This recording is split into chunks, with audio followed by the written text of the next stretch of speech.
guys, welcome back to my channel. If you are a subscriber, if you are new here, my name is Gina Jyneen. I like to think of myself as your thick best friend, and if you like what you see and hear in today's video, I would love if you subscribed, you gave me a like, and you shared today's video. All right guys, so this is a very special video for me. This is truly near and dear to my heart. We are celebrating 4 years of me being on YouTube. I started my YouTube journey in April of 2018, and it is now April of 2022. And also, this is the 1 year anniversary of me being a full-time influencer. So I am just so ecstatic. I just cannot believe how my life has changed, where my life is, how much YouTube has truly changed my life. So in today's video, we're gonna kind of get into some things. I just kind of want to tell you guys my work journey leading up to getting started on YouTube, me transitioning into a full-time YouTuber, and just a couple of little tricks, tips, things that I have done along the way. We're gonna talk a little bit about pay. We're gonna talk a little bit about sponsorships. And on that note, we do have a sponsor today. Thank you so much to Cellars for sponsoring today's video. I love working with Cellars. If you guys are not new to my channel, y'all know I work with them all the time. Cellars is a wine delivery service that connects you to so many different wines that you may not have even known were out there. All you do is answer 7 simple questions. Based off of those answers, Cellars then pairs you with wine that would best suit you. Each shipment gets delivered to your door perfectly packaged, so you don't have to worry about any of your bottles breaking. All of your packages do come with wine information cards, so it tells you how much alcohol is in each one, the flavors of each one, and also the names. Okay, so these are the 6 wines that were picked for me this month that matched my questionnaire. So I'm gonna taste a couple of them on camera with you guys. So the first one is Petal Press Wine Company, and it has notes of strawberry, cranberry, lemon zest, and rose, and it's 13.1% alcohol. This one's a rosé, and it's really good. It doesn't burn or anything going down. So the next one, we have Gladiolus. This one is peach, apricot, nectarine, and honeysuckle, and this is 12.7% alcohol. I might like this one better out of the first 2. Then the final one that I'm gonna try is Life in the Woods. It's a rosé of Pinot Noir. It's lemon, strawberry, raspberry, and rose, and it's 13.1% alcohol. Okay, I think Life in the Woods it is. I'm gonna put this over some ice. Y'all know how I do. And then we're gonna get things started. You guys saw in the insert, I did try a few of the other ones, but this is the one that I wanted to have a glass of to do our little chit chat talk. So I'm about to go ahead and pour her up. I have my cup of ice right here. It's 12 o'clock in the afternoon, but it is 5 p.m. somewhere, okay? So guys, for a limited time, Cellars has a promotion going on for my besties. You will get 50% off your first box of 6 bottles of wine. So that makes your total just $55, shipping included. Where else can you get 6 bottles of wine for $55, okay? Perfect for a girls' night in, perfect for these upcoming graduation season, or just perfect if you just want to try them out by yourself, girl. No judgment here. But guys, get started taking the quiz. Thank you again to Cellars for sponsoring today's video. Cheers. Okay guys, y'all look at my t-shirt. Isn't this like fitting for the day? It says no copyright on it. So guys, just to kind of give you a background. So this is kind of gonna be my like glowed up rags to riches. I'm not sure how I'm gonna title this. But basically how I started off, we were a working lower middle class family. My mom was in imaging, her husband was in car sales, and we grew up pretty comfortable in the suburbs of Houston. Anything we asked for, we never felt like we didn't get it. My mom made a way every single time, and a lot of the kids considered us rich or spoiled, which we definitely were not. Speaking to my mom as an adult, she said that it was a struggle, but she wanted to do everything she could in her power to provide for us. So I never felt the struggle. Our houses were always nice. We always had nice cars, nice clothes.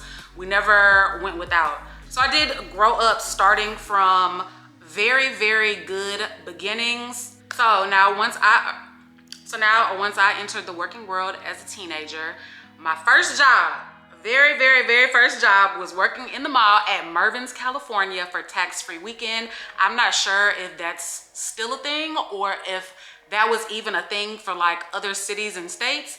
But here in Texas, we do have tax-free weekend every August. It's towards the middle of August. And it's basically so everybody can come shop for back to school. So I worked at Mervyn's, California. That was my very first job. I worked weekend. That is it. Then my second job, I worked at Foley's. If you guys remember Foley's, then you're probably a little bit older like me. But Foley's has now turned into Macy's. All of the Foley's that we had all over Houston are now Macy's. I don't know if Macy's bought it out or what, but that was my second job. And that was holiday work. So during the Christmas season, you could get a job working either during the week or on weekends for that whole like month and a half of the Christmas season. And so that's what I did. So then after that, I did have a bunch of other retail jobs. Some lasted longer than others. I worked at Eckerd. Yes, I'm aging myself because Eckerd is not even around anymore. They're all now CVS. I also worked at Victoria's Secret. I worked at Old Navy Outlet. I worked at Marshall. So I had a ton of retail jobs. So I have been working nonstop since I was a teenager. So then around that time, I also was in college. I got accepted into the respiratory therapy program at the age of 21. There were like 300 candidates that applied for the respiratory therapy program. I was one of the lucky 20 that got in. But guys, I fell asleep. I kept falling asleep in class. So I was eventually kicked out after probably like 9 months. So that was a very, very, very disappointing. After that, I was like, what am I gonna do? What do I do? So of course, I went back to what I already knew, which was retail. I'm working in retail and I knew that this was not going to be a lifelong career for me. Even my mom was like, girl, you gotta do something. You're not about to be living off of me at 21 and you're not doing anything. So then around that time, I decided to go to beauty school. I became an esthetician. If you guys do not know what an esthetician is a skincare specialist. So the school that I went to is the same school that cosmetologists go to, nail techs go to, and estheticians. We all go to that same school. Even massage therapists go there. There were no barbers. So it's just whatever you could think of like beauty-wise for a woman was in that school, okay? So after aesthetic school, I knew that I did not want to do facials. I knew. I was like, I don't want to be touching and playing in people's faces. I don't want to be extracting oil and blackheads from people's noses my entire life. I want to do something else. Let me get into the more medical beauty side of aesthetics. So I got hired on with a laser hair removal company. It was the biggest laser hair removal company of that time. It was called American Laser Centers. I believe now they filed for bankruptcy and they're not around anymore. But I worked at American Laser Centers for 5 years. I started off being just a tech, doing laser hair removal, doing microdermabrasions, doing cellulite reduction. I was starting off, I was making $15 an hour. Mind you, this was back in 2006. Y'all, my camera cut off, so I apologize if it seems like spliced up. I'm talking about something different. It cut off, it overheated, and so I barely remember where I left off at. So I think I was saying that I was making $15 an hour working for American Laser Centers. I worked there for 5 years. After my 3rd year, I got bumped up to assistant manager and I was now making $18 an hour plus bonus. And that $18 an hour was good. It was paying the bills, but I still went and got a part-time job at another laser hair removal company. Of course, I didn't let each other know about the other one because that would have been a conflict of interest, but I did get a part-time job at another laser hair removal company, and at that company, I was making $20 an hour. They basically let me make my own schedule because I was their only Houston person working for the company. So I had my own office. It was just me working in there. I made my own schedule. I scheduled people, and it was just so much freedom. I really enjoyed doing that.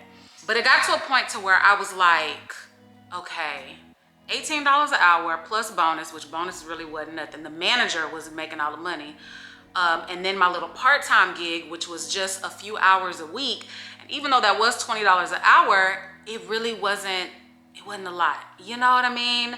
My lifestyle at the time, I was on my own. I didn't have anybody helping, paying bills, giving me money for food. I wasn't on any type of government assistance. And your girl liked to travel, and your girl liked to buy nice things. So I was like, what else is there for me? This cannot be the end all be all. If I'm making $18 an hour, the manager had to only be making maybe $22 an hour, 21. So I was like, I need something different. I need something else. Plus the part-time job, they wound up closing down because of lawsuits. Not that any that happened in Houston, but they were like a worldwide company that had locations all over the US. They had a few lawsuits, and so they wound up closing down. Literally, I got a phone call while I'm sitting there waiting on my first patient to come in. They're saying, hey, patients are canceled for the day. The owners just walked in and we're closing. I'm like, what? I got people scheduled. They're like, don't even worry about that. We're handling that. We're closed. We apologize. We're sorry. You'll get your last check. Literally, that was it. So I'm like, you know what? I need to go back to school to do something else. Yeah, I could have done facials. I could have worked at a spa doing facials, giving people scrubs, making their skin beautiful, popping pimples, but I did not want to be a high-paid pimple popper. It just wasn't for me. So I went back to school for real estate. Yes, you guys, your girl went to school for real estate. I went to school, I completed, I passed the tests and everything, but I just wasn't happy. It wasn't what I wanted to do. I was like, I'm doing this because it's basically a quick fix. School didn't cost that much. School didn't take that much time.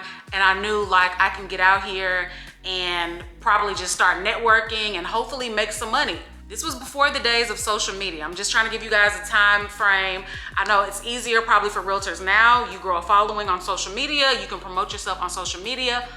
Back then, this was about 2009, 10, not even 2010, I don't believe. But back then, you know, it was foot. You was on foot putting cards on doors. Cards on doors, cards on cars. You know, you had to really beat the pavement to get you some clients. So I actually never worked being a realtor. I never worked. I let my license just go by the wayside. Editing Gina here. I totally forgot to tell you guys, I worked at a bank for 2 years. I don't know how I forgot to tell you guys that. I worked at Bank of America for about 1.5 years, and then I worked at Bank of Texas for like 9 months. How did I forget that? Oh my God. I was making enough money to pay my bills, but I was literally at this point, I was paycheck to paycheck. I had government assistance at this time. I had child support coming in. Really a struggle period in my time. Any people looking from the outside in, they would not have known how bad I was struggling. I hit it with designer bags, nice hair, nice clothes, you know. And around this time, I messed my credit up completely, getting credit cards just so I can keep up with the Joneses. I can admit it. I ran up those credit card bills with no intention of ever paying them. So now we are fast forwarding to 2012 now. I was like, y'all know what? I was in college. I got kicked out of my program. I've tried being a realtor. I've tried being a laser tech. I went back to retail. Nothing is fulfilling me. So I need to go back to school. So I went back to school. I knew I wanted to be in a medical program. My brother was in the medical field. My mom was in the medical field. I had other family members in the medical field, sister-in-law in the medical field. So the medical field was looking like very promising to me. So I'm like, you know what? I sat down, I had a talk with my mom. Excuse me, you guys. Somebody is like FaceTiming me. How rude. Y'all know. Fellas, you're supposed to call a woman before you just FaceTime her. Call her and ask her if she's available to FaceTime before you just FaceTime her. I'm just saying, that's just a little word to the wise. But anyway, I digress. So my mom was like, during the recession, during anything that happens, people in the medical field will always have a job. So I was like, let me go back to school. Let me see which of my prereqs that I had all those years ago for that respiratory therapy program. Let's see, over 10 years later, if any of these will transfer. I think they allowed me to transfer like 1 or 2 of those credits. So I went back to school and I took prerequisites to get into the medical field. And after I was done taking all of those prerequisites, I applied for the radiology program. And you guys, once again, your girl beat out hundreds of people, hundreds. I believe they accepted about 38 people into that class and they picked me. Your girl is, I'm smart, okay? I got beauty and brains, just in case y'all didn't know. But being in a medical program full-time, you do not have time to work. You don't have time to do anything outside of focusing on that program for 2 years straight. So you took classes and then you also took clinicals. So the people that were able to work during the program, they worked an overnight shift, which did not work for me because I was already a mama. I had 3 kids at this point. So I had to put my pride aside. I had to humble myself and I had to ask my mom like, hey, can I come back home and live with you? So I moved back in with my 3 kids into my mom's house. You know, it's one of those, at the time I was highly upset. You know, I've been independent for so long. I've been working for so long. I started working as a teenager and never went without working. And so now I am fully dependent on my mother to give me a roof over my head, to give me spending money. Here I'm a full grown adult, you guys. I had to get spending money from my mom. And it was a struggle for 2 years straight. But I did it. I finished the radiology program. I was class of 2016. And out of those 38 people that started in the class, only 20 of us finished. They either flunked out, they couldn't deal with the grueling schedule. As they say, only the strong survive. And y'all, your girl survived. Okay, so I don't want to spend too much time on this. When I got out of school in 2016, I first started working as just an x-ray tech. So radiology has a big, it's a big umbrella. You can do ultrasound, you can do x-ray, you can do CAT scan, PET, there's MRI, there's a huge umbrella, mammo. So I was just doing x-ray. I was making $25 an hour at this time. And I was just like, $25 an hour full time, and I could work overtime if I want to. So I feel like at this point, I'm like rolling in the dough. I'm like, y'all can't tell me nothing. I just did the past 2 years getting $100 allowance from my mom once a week. Yes, that $25 an hour was like, oh my God. So I did that for about a year, maybe a year and a half. Oh, and I forgot to mention, I totally forgot. When I finished radiology school, I backdoored. I didn't go straight to work. I backdoored and I went straight into CT school, which is computer tomography. So I got my radiology license and I also got licensed for computer tomography, just double. So I was just that much more marketable. Okay, so like I said, I worked for about a year and a half doing x-ray. Then I see, because in the medical field, you're always constantly looking. Who hiring, how much they paying, how much sign-on bonus, this and that. So I see the IR department was hiring. I knew nothing about IR. IR stands for interventional radiology. Basically, in layman's terms, people who had issues with like blood vessels, lymphatic drainage, basically blood vessels. Let's just say that. It's just a broad term. So I worked in IR for about a year and a half to 2 years. Now in IR, I'm making $29 an hour. And I have benefits, because I didn't have benefits when I was doing x-ray. I'm making $29 an hour. I got my benefits.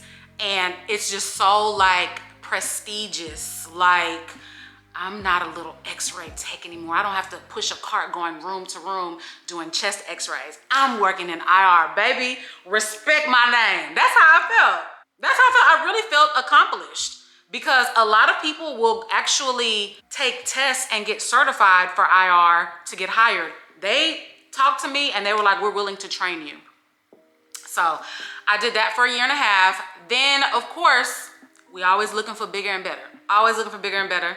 I wound up getting hired at the same hospital in the cath lab. So now at this point, I became a cath lab tech, pediatric cath lab tech. At that, cath lab is dealing with the heart. PD is dealing with babies. So pediatric cath lab, we are dealing with babies' hearts, babies who are born with heart anomalies. That's what I was doing for almost, it wasn't 2 years. It just seemed like I was just doing a year and a half everywhere. So anyway, I'm doing that. And that is when I discover YouTube. So how YouTube came into play in my life, I would post a lot of cheap outfits. I was still shopping at Adidas at this time, Ross, Fashion Nova, the same places that I still shop at now. And I was posting on Instagram saying, hey, I got this shirt for $3, these leggings for $3. This whole outfit, including shoes, accessories, was $20. So I was getting a lot of people DMing me saying, you should put videos on YouTube of you putting together your outfits so we can go back and reference them later. I'm like, what? Can't you just look at my Instagram picture and go back and reference it later? Like, I don't understand. I got so many people telling me I need to make a YouTube on the deals that I find. I had no clue at this point that YouTube paid you. I had no clue that you can get free clothes. I had literally no clue what YouTube was. And I really did not watch people who did try-on hauls. When I would go on YouTube, honestly, what I would watch is girls who've had surgery. I was just obsessed with watching girls who had surgery and watching their before and afters. So that's what I would go on YouTube. I would look up, I would see a few documentaries, but that was it. I really wasn't even into YouTube at this point in time. So once I finally decided that I was gonna pick up my camera and just try some clothes on, I was like, let's see how the girls do it. So I started watching try-on haul videos. So I'm like, oh, that's how they doing? They talking about how it fits them, how stretchy it is. You know, they're even putting full outfits together. So I literally mimicked what the other girls were doing. I knew nothing about putting music in a video. I knew nothing about thumbnails. I didn't know anything about anything. I had to go to YouTube to find out how to create a YouTube channel and how to make try-on hauls. What do I need? What all do I need? So I literally, that is how I got started. From people DMing me on Instagram saying, can you please make a YouTube? I did not have lighting. I didn't have a camera. I didn't have a tripod. I literally propped up my iPhone and I recorded. I just did it. I just started. I didn't have any fancy equipment. Didn't have camera. I did not have your typical setup. I literally got clothes out of my closet that I had recently purchased. I did a try on. I talked about the items and I made my first video. It was going back to look at it. It's a little cringy just because I was kind of talking in a way that felt, I was like, I want everyone to feel welcome. So let me change my voice. Let me not have my country accent that so many people say I have. Let me talk vanilla, welcoming. Let me be fake. So my first few videos to me were pretty cringy when I go back and watch them. But I mean, I did it. I did the first step. I picked up my camera, I recorded myself, and I put it out there. And then I started promoting myself. fun fact, my first name on YouTube was The Frugal Fashionista. That was my name for a few months actually. And on YouTube, multiple people can have the same name. So there were a bunch of us frugal fashionistas out there on YouTube. But I wound up changing that after a few months just because I didn't feel like it fit me. And I didn't want to be just the frugal fashionista. I just knew, I'm like, the other girls have their name. So I'm like, let me put my name in. Let me let my YouTube be my name, who I am. So I put Gina Jyneen as my YouTube handle. And then I was like, let me make my Instagram Gina Jyneen also, because my Instagram used to be That Damn Gina. And I was like, you know what? I don't want it to be, That Damn Gina had its era, it had its time. So I was like, I want the two to match since these are gonna be the two social media platforms that I use the most. So that's how the name Gina Jyneen was born. So now that you guys have the history, my work history, how I grew up, and how I actually started on YouTube, I just kind of want to get into some other aspects of YouTube as well, being a YouTuber, being an influencer. So as I told you guys, I didn't really know that you can get paid, get free stuff off of YouTube. I found out pretty quickly that you can get free clothes and free makeup because, like I said, I didn't know anything about try-on hauls. I started watching the other girls and I was like, oh, they're getting free stuff from Boohoo. Oh, they're getting free stuff from Fashion Nova. They're getting free stuff from this place and that place. So I knew pretty quickly, like, okay, if you grew a following, you get free clothes, you get free stuff. I still did not know you can get paid, like make money off of YouTube. I had no clue how sponsorships work. I was still very green at this point. So as a little bit of time went on, was like, okay, I can get free clothes. Let me see how to do this. Let me kind of take advantage of the situation. So I went to all of the Instagram boutiques. I went on their websites. I went to their Instagram pages. I collected a bunch of emails. I wrote out a very generic email just saying, hey, my name is Gina Jyneen. I am a fashion YouTuber.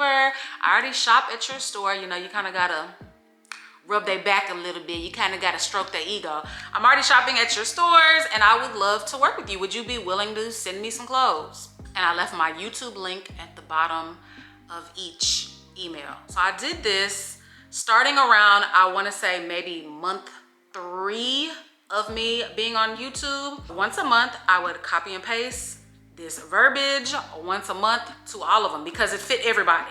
Whether it was Pretty Little Thing, African Mob, Fashion Nova, Ego, all of them, I copied and pasted and I sent it and I was just waiting on people to bite. Most of them, the majority of them in the beginning were saying, you know, we already have our influencers, or, oh, check back with us in maybe like a month or 2, or, oh, you know, when you grow your channel a little bit more, maybe then we can work with you. And y'all, I wasn't asking for money. I was just asking for free clothes. Free clothes equaled content for my channel. So I was like, just give me something free. I'll work for free. Until that very first one bit, and I got my first, I guess we would say, brand deal. I wasn't getting paid, but I got free clothes and I had content for my channel. So it was just very, very exciting. Just letting you guys know, if you are an up and coming YouTuber, fashion or beauty influencer, and you don't know, and you're like, companies don't reach out to me, baby, reach out to them. Send that email once a month. Who cares if it's bothering them? Who cares? Send it once a month and they will eventually bite. Before it was all said and done, my entire list that I had written out at about month 3, I had wound up working with all of those companies except for maybe 2. Now it took time. I'm just telling you guys in the beginning how it started off, people were telling me no. But of course, over the course of time, I wound up working with all of those companies. All of them, except for, like I said, maybe 2 out of like 15 that I had on that list, okay? They wound up reaching out to me. So don't give up. All right, so I don't wanna jump ahead too much. So I'm gonna kind of start talking to you guys about me getting paid on YouTube from sponsorships. So there was this company called FameBit. I do not think they're around anymore, but FameBit linked brands and influencers together. So all you had to do was go on FameBit, you sign up for FameBit, You basically tell about yourself, you link your social medias, and then then FameBit connects you with different brands, and the brands are like, we're looking for this type of influencer, X, Y, and Z. We want their demographic to be this. We want their main audience to be from this country, this, and this, X, Y, and Z. This is the product, and blah. So I went on there and I was just filling out. And one day a flat iron company reached out to me through FameBit, and they were like, how much do you charge? Baby, that was foreign words to me. How much do I charge? I've been getting free stuff. Y'all wanna pay me? Like, I'm about to actually make some money. I had no clue what to charge. Y'all, I charged them $50. $50 to review a flat iron.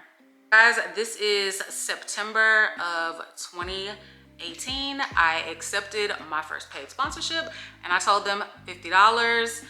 And around this same time, well, this same month is when I actually got approved to be a YouTube partner. So what the YouTube partner program is, basically you have hit certain milestones, which is your subscriber counts and your watch hours. You have to hit those 2 milestones to become a YouTube partner. And once they say, hey, you've hit these milestones, you can now apply. You apply, you fill out some stuff, they verify that it's you. They check your channel just to make sure you're not doing anything crazy on your channel. Then they approve you to become a YouTube partner, which means you can now place ads in all your videos and you can make a percentage of ad revenue from the ads that are placed in your video. Of course, Google, which owns YouTube, they take the most of your money and you get the other percentage.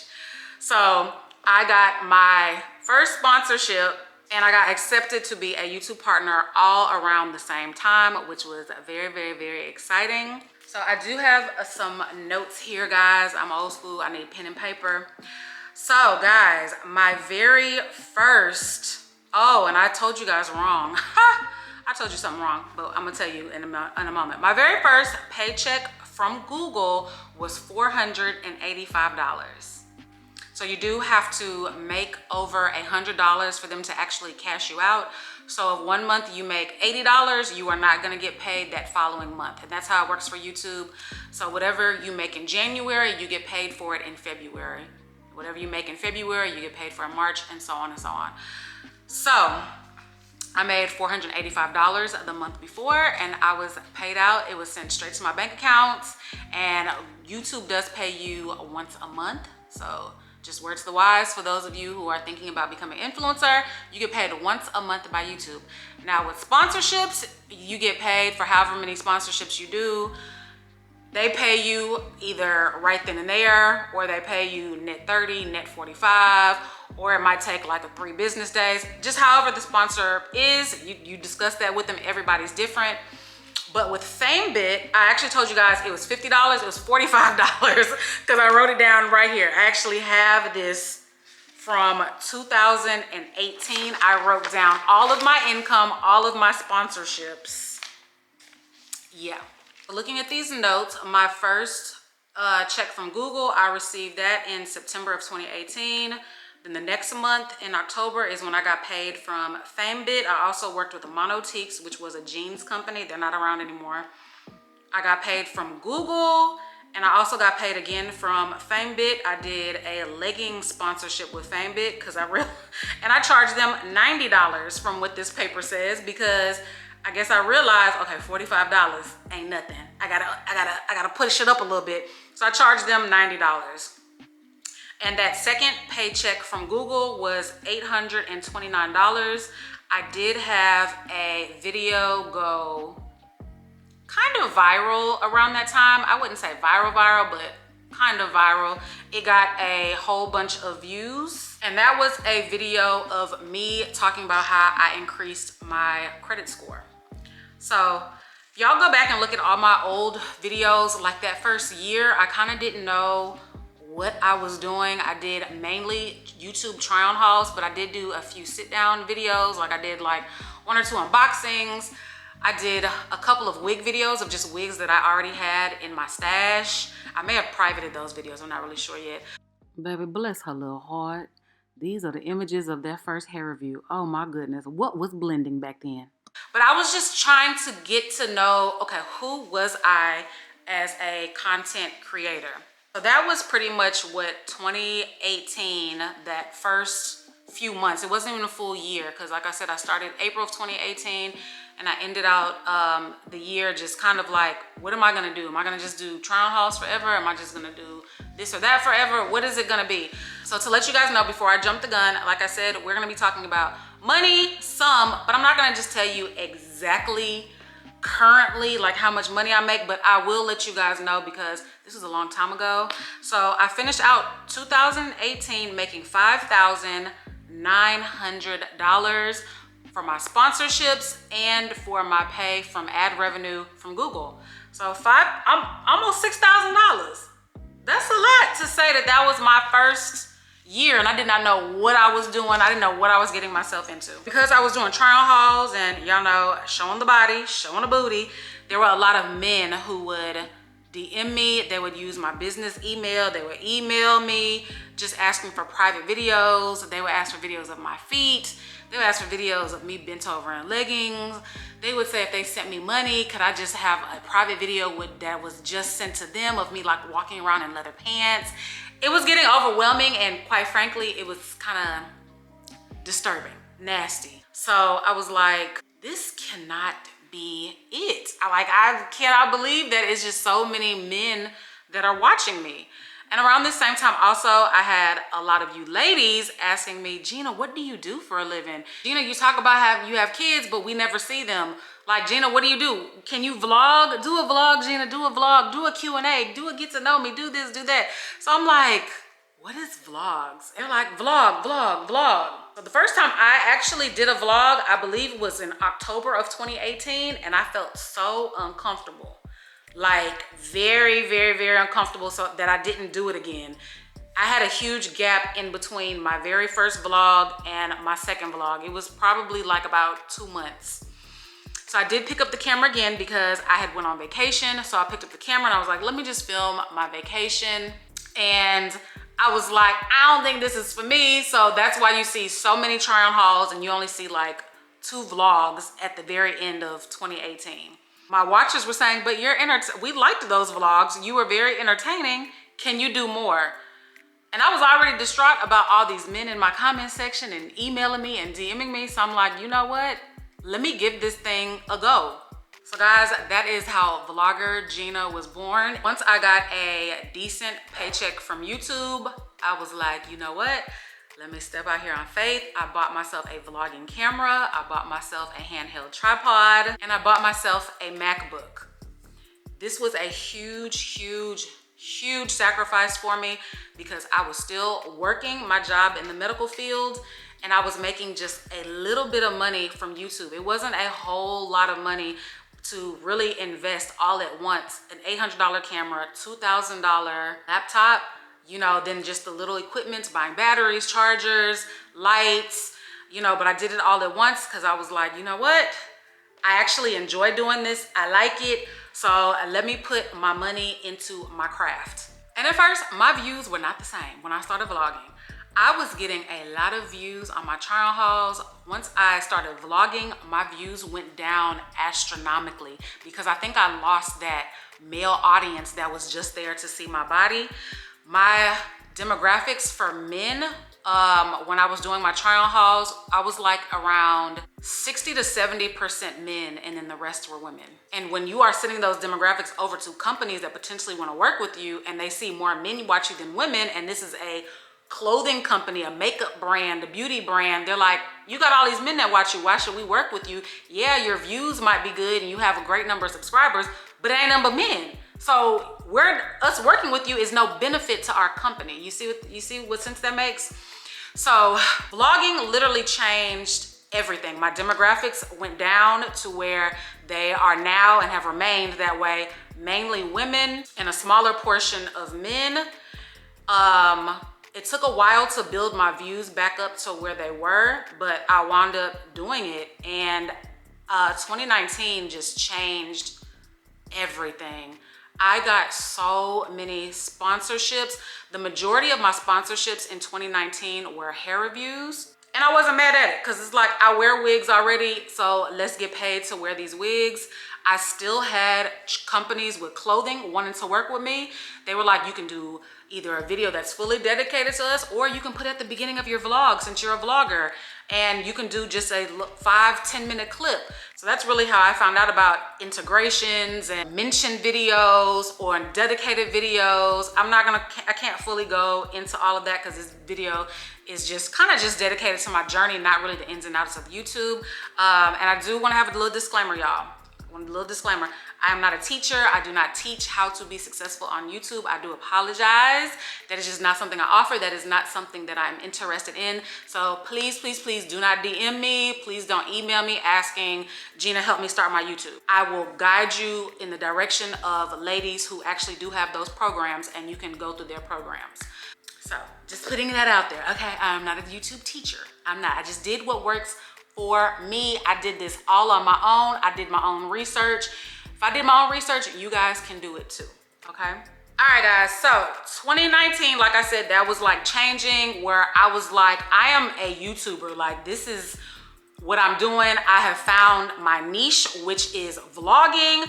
I have now, even though my audience dropped down, it wound up growing back again with people who just like to see my personality. Companies are wanting to work with me. Companies are now paying me a few $100s to work with them. And I ended 2019 making $32,743 off of YouTube and sponsorships. That is nothing to bat an eye at when I ended 2018 making right under $6,000, and now I'm made on YouTube what some people make an entire year of their career that they went to college for, over $32,000.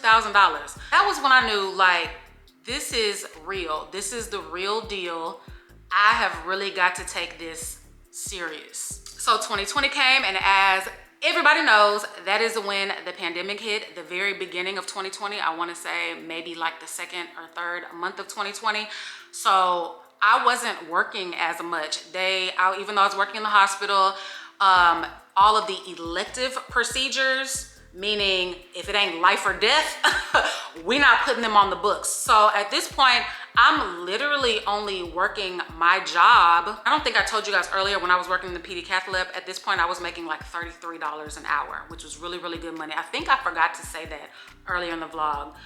When I transitioned over to the PD cath lab, I'm making $33 an hour, and I still have YouTube to supplement all this money, you know. So kind of once the pandemic hit, and I'm only working sometimes 5-10 hours a week, because my whole department, if they only have 2 patients or 3 patients scheduled for the entire week, they can't have all of us come. They would be like, Gina, you come. This person, you come. This person, you come. Then the next day, it might be 2 or 3 other people. Then we might not work for 3 or 4 days. So having YouTube as that cushion, it helped me so much to where I didn't even feel the strain of the pandemic. So I was very, very blessed in that aspect. So nothing really changed in 2020. I did at this point have more time to film more. I vlogged more. A lot of them were like in the house vlogs, just because the city was shut down, the world was shut down. But this is when I started feeling way more comfortable in front of the camera, being myself. I was comfortable at this point vlogging. I was comfortable letting you guys into my personal life. I was comfortable talking about things that were actually going on in my life and showing you guys me without makeup on, without a wig on, you know, in my bathrobe all day, just really being my true, authentic self. And I think that's really what captivated my audience, is that I kept it real. I was very relatable. Sometimes if people get on camera, they have full face of makeup, they have their hair done, they have a nice, beautiful outfit on. It's kind of like, it's not very relatable, because day to day, the average person on their off day, what do? They're walking around the house, they're drinking their coffee, they're in their bathrobe and slippers, their hair is tied up, they're in their sweats, they're watching TV, they're being lazy, snacking all day. You know, not everybody looks like a glamour queen when they wake up. And so for me to show you guys the real authentic side of me, I think that's what locked my audience in. And also around this time, because I did go to fully vlogging. As a vlogger, you gotta get content whenever, wherever you can. So if you're going out to eat, if you're going shopping, if it's a family function, a friend's function, whatever, you're gonna have your camera. So something that you're gonna have to deal with is friends and family not supporting you. I definitely dealt with that, and it was hard to have your closest people to you tell you, here comes Gina with that camera. Don't put that camera in my face. Please don't put me on camera. Oh my God. Gina, don't bring the camera with you when you come to the barbecue today, please. And if you do, don't scratch out any footage with me in it. It was very, it was hurtful. It was embarrassing when people would say, here come Gina with that camera in front of everybody. You know, it was, but I do understand this is my life, my job. It ain't for everybody, but you know, having the closest people to you say that, you know, I felt some type of way. It was usually strangers who were like, oh my gosh, you're a YouTuber. Oh my gosh, can I say hi to your channel? Oh my gosh, wow, this is so cool.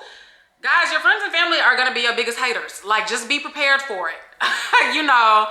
So it is what it is. It's part of it. It comes with it, but you do have to understand, some people feel like they have to be camera ready. They feel like they have to look beautiful on camera. Even if though it's not their channel, they're just in the background. They want to look presentable on camera, what they consider presentable. So, you know, that's just something that you are possibly gonna have to deal with. So as I was saying, 2020 really did not change too much so far as the fact of what I was doing in my videos. So in 2020, like I said, the only difference was I had more time to create content. I had more time to talk to brands. I had more time to make my videos look better. You know, it was just more, 2020 was the year of like, I just had more time. So in 2020, I ended out 2020 making $45,750 on YouTube. Well, that is a lot of money, okay? I know you guys are thinking it. When I look at the numbers on paper and looked at everybody who I worked with, well, this isn't everybody. This is 1, 2, 3, 4, 5, 6 months. This is, I wrote down 6 months of sponsorships. It's just awesome. This just to see where I started from, how much I was charging in 2018 to, you know, what I started charging in 2020, because I had time to say, okay, I know I'm not charging enough money. I need to charge these sponsors more. And seeing like I'm charging myself way too low for these companies. They're basically getting away with murder, you know? So that's when I was just like, you know, I gotta step it up. I gotta step it up and I gotta put my foot down. So now here we come into 2021, y'all. 2021, the world is starting to get a little bit better. I'm starting to work a little bit more, not much. I still wasn't back to full time in my medical position. Like I said, I went from working like 5 to 10 hours a week to now starting off 2021. I probably bumped up to maybe 10 to 20 hours a week. But I was making a lot of money from YouTube at that time, a lot, at the beginning of 2021. And so I started not liking to come into work, not liking when to be told to go on break, not liking when to be told when I could take off for a doctor's appointment, not liking someone being mad at me for clocking in 2 and 3 minutes late. So I'm like, man, I'm making all this money on YouTube. I'm making great money at my job, but I just don't like that I have someone over me that is in control of everything that I do. So when I knew that it was my time to leave and step out on faith was in March of 2021. What I brought in March of 2021, I had made more money on YouTube at that time, that month, than what I had brought in for those previous 3 months of me working at my job. I'm like, I'm working pretty much part-time. Some days I would have 10 to 12-hour days, I would. But I've made in these 3 months of me waking up at 5 a.m., sitting in traffic, 30-minute lunch breaks, and I can make that in 1 month of YouTube. I made more than that in 1 month of YouTube. That's when I knew it's time for me to go. And I had consistently made money like that January, February, and March of 2021. So April, here we go. April of 2021, the very next month. This is when I start telling my friends and family, hey, I think I'm gonna quit and do YouTube full time. I didn't tell anybody how much I made. Nobody knew the amount of money that I was making, just because, you know, you just don't talk about money like that with everybody. You don't want to tell your aunt, hey, I'm bringing in this amount of money, so I'm gonna quit YouTube. You know, it just, I didn't want to talk about money. But I was telling people I'm making a lot of money on YouTube. I think I'm gonna quit my job. Everybody, every last person said, Gina, why? Gina, are you sure? Gina, this is crazy. Still, maybe just keep your job working part-time, but just a couple days a week. Just, why would you quit your job that you went to school for all those years to do YouTube? They didn't know. They didn't know that I had finished 2020 with making over $45,000 off of just YouTube. They didn't know that. So maybe they were just trying to protect me. I'm not really sure. But I was telling them, like, clearly I make enough money. Like, clearly I'm not gonna just quit just because. What I was telling them, I'm making a lot of money without actually telling them a dollar amount. But everybody in my life, everybody said, no, why would you do that? Gina, you crazy. Gina, what is wrong with you? So I did it. I was very scared. I was hesitant. But my last day working, I believe, was April like 24th of 2021. It was supposed to be a little bit sooner than that, like a week before. But my supervisor had asked, like, can you please stay an extra week, please? We need help. I'm like, okay, sure. But when I please begged y'all for some time off, y'all told me no. Anyway, that's no story. April of 2021, I stepped out on faith. Y'all, guys, that next month, I doubled what I had brought in the previous month before. I was just like, it was meant to be. It was meant to be.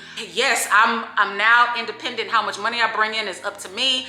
I don't have my 9 to 5 anymore. You have your 9 to 5. That's your comfort. You know, you work this many hours. This is how much you're getting paid on this date. YouTube is very up in the air. YouTube pay goes up and down. YouTube pay is very, very much up and down.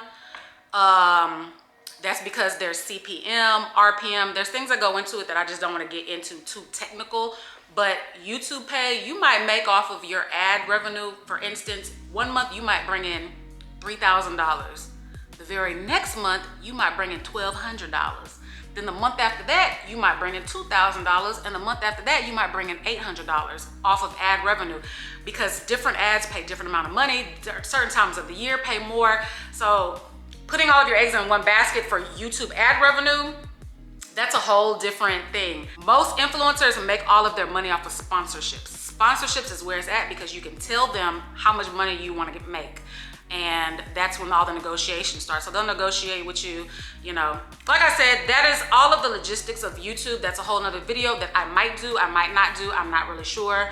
But yeah, that next month after I quit, I doubled my YouTube income. So that's when I knew, I said, baby, this is for me. This is what I'm supposed to be doing, what I should have been doing all along. And y'all, ever since then, it's just been up.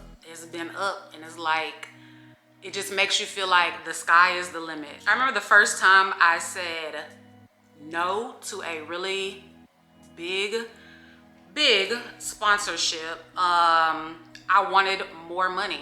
And I was like, this company has it. I know they have it. I've seen the influencers they work with. These influencers are not taking what this company is offering. So I remember that first time I said no. I was nervous, I was scared, because there was a part of me that really wanted to do it, because it was a lot of money for what I would consider like a little bit of work. And guess what, y'all? They came back, they said yes. They said, we are gonna pay you what you want. So what really pushed me over the top for 2021 is demanding my worth. It doesn't matter if it was like, okay, well, this company wants to pay me this dollar amount and I'm only gonna have to film a 60-second thing. No, the answer was no. This is how much money I want to make. I know you have it, a promotion budget every single month. I know you guys have it, and I put my foot down. 2021 was about saying no, standing up for myself, putting my foot down, and getting the amount of money that I wanted. And y'all, I did that. My goal when I quit my job, and I feel like we can manifest everything, we speak everything into existence. I talk about this in my videos all the time. I manifested my dream car. I manifested how much money that I made last year. I manifested the life that I'm living right now just because I believed it and I spoke it into existence. Once again, that is a whole other video. But my goal when I quit my job, I said, I just want to make 6 figures. If I can end 2021 making 6 figures, I would feel accomplished, because as an adult, I never made that at any job. Even in my career, going to school for all those years, getting my degree, sacrificing living back at my mom's house, I never made 6 figures. Y'all, I ended 2021 making multiple 6 figures. Multiple. Do you understand that in April of 2021, I just wanted to make $100,000. I wanted to finish out the year, and I made it multiple times over. All because I stood up for Gina, all because I was determined, all because I told these companies, no, this is my rate. This is how much, if you want me to promote your product, this is how much you gotta pay me. And baby, standing up for yourself works every single time. So because 2021 is so new and I don't need people counting my pockets, I've been telling you guys how much money I've been making. I'm not gonna tell you how much money I ended in 2021 making. You pull out my notebook. I told you guys, I write everything down. I am about to throw some numbers out there so you can kind of get an idea of what I had started bringing in. October of 2021, I brought in $30,568. Okay? So, 2021 was an amazing year for me. I just cannot believe that I ended the year making what I did. And guys, just always remember, you do have to pay taxes on all of this money. It is not yours to keep in your pocket. You pay taxes, okay?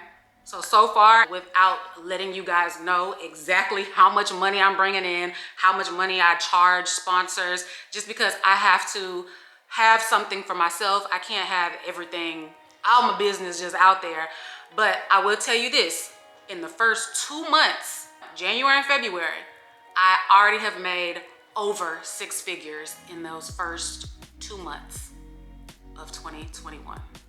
So you guys, this is my YouTube journey, my YouTube story, my rags to riches. I'm not rich. I am still manifesting being a millionaire. This is my journey. This is my story. This is what I did, what helped me. Not everybody's journey is the same. I see some people who start their YouTube and they're already getting millions of views within the first year. They already have 1 million subscribers within the first 2 years. You know, everybody's journey is different. Even if you are a YouTuber currently and you've been a YouTuber for a long time and you hear my story, you hear my numbers, and you're like, dang, well, I'm not there yet. Slow and steady wins the race. And y'all, a lot of the time that I shout other YouTubers out, especially like smaller YouTubers that I actually watch and enjoy, is because I know it's hard to gain an audience here. It's hard to keep an audience. I know that you have your friends and family working against you, hating on you. You know, I even was in a relationship with somebody who in the beginning, he didn't want me doing YouTube. He was just like, you dedicate too much time to it. You need to have more time with me. You can only do YouTube 2 or 3 times a week. You know, so you will have those obstacles in your family, but that's a lot of the reason why I shout people out, because YouTube is, it's hard. You know, if you stay consistent, I know it sounds cliche, but if you stay consistent, you will build and grow an audience and have faithful viewers, and you will be able to get those sponsorships that you probably never thought you'd be able to get. You know, so I always want to show love to my fellow YouTubers just because this is our livelihood. Most of them that are doing it, they want to make a career out of it one day. So if I'm able to just shout them out and I might get them an extra 30 subscribers possibly, I feel good. I feel like I've done my part. So that's why I do it. I will never stop shouting out my fellow YouTubers because it's a lane for everybody. There is enough out here for everybody. There's enough sponsorships out here for everybody. So no, I'm never gonna stop shouting my people out. And so to kind of wrap things up, like I said, here we are, April. It has been one full year of me being a full-time YouTuber. I made it the entire 12 months. I am ecstatic, I'm excited. So I came from spending money on YouTube to get content, spending money going to stores, shopping just so I can have a video to show you guys, to now companies pay me, and to now I am very, very, very comfortable with where I am right now in life, financially and mentally. You know, I'm my own boss. I determine how much money I bring in. I don't have a manager or anything. So all of my sponsorships, I do myself. I negotiate myself. Everything is just me. Even though I'm just reiterating again, I do not teach YouTube. Please do not DM me, email me, whatever, asking me to help you start a YouTube. I will have down below some ladies that I do know who have courses in helping influencers. Some of the ones that I have written down are Naturally Sunny. She has the content breakdown. Daquana White has I Wanna Be. Leelee, yours truly, has Pocketbook University. Jayla, Korian, and Kaylee have the glowupmentorship.com. I will have all of this down below for you guys. I will also link the equipment that I use if you guys are interested. I'll have all that linked down below. And yeah, I hope I didn't miss anything. I will probably make another one of these videos maybe in the next few months, just talking about different aspects of YouTube. But this is my journey, and I hope you guys enjoyed. And if you guys are thinking about becoming a YouTuber, this is your this is your sign to do it. If you are a YouTuber and you're working full-time and you're scared to just jump out on faith, this is your sign to do it. It's been life-changing for me, and it could be life-changing for you too. So I love you guys. Thank you so much for your support. I would not be here and I would not be able to do what I am doing if it wasn't for my loyal subscribers. So thank you guys so much. Mwah. I hope everyone took some knowledge and some inspiration away from this video. Nothing I said in this video was to brag, was to boast. This is literally my journey and my life right now.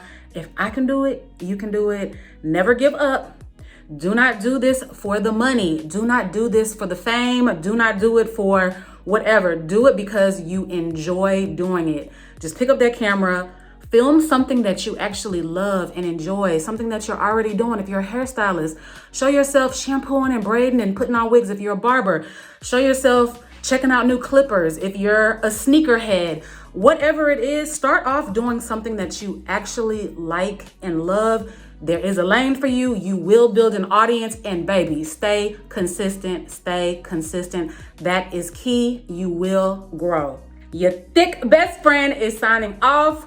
All future YouTubers, all current YouTubers, much love to y'all, much prosperity, and all the sponsorships in the world. And always don't forget, if you envision yourself that way, it will happen. You got to stay consistent, because some people, like, they'll get at a bump in the road and be like, okay, it's not for me, fuck it. But like, no, you got to stay consistent. If it's something that you really like want to do and you're passionate about it, if you stay consistent, it's going to work eventually. Knew I was going to be a millionaire. Like, I actually grounded and prepared to be a millionaire. So eventually I became a millionaire. So I live like that on a day-to-day basis. I watch what I say. I'm a strong believer in the tongue is the powerful thing on your body. Yeah, they got it bumping.